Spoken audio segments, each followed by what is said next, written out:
আমারই রেসিপি দেখে আমারই খেতে মন যাচ্ছে না, অনেক হাসি পাচ্ছে।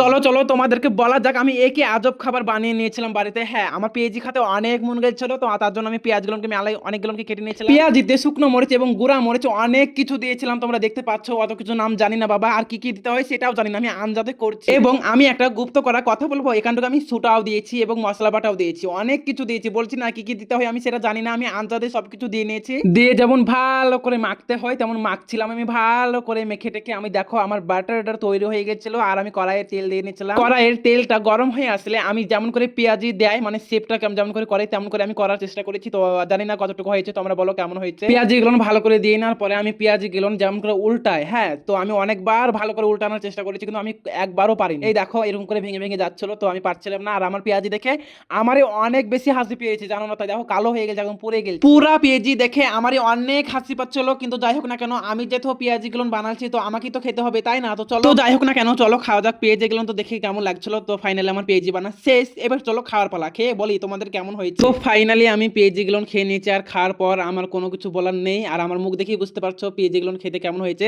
অবশ্যই আমার চ্যানেলটাকে সাবস্ক্রাইব করে দেবে, আর হ্যাঁ, একটা লাইক, একটা কমেন্ট, একটা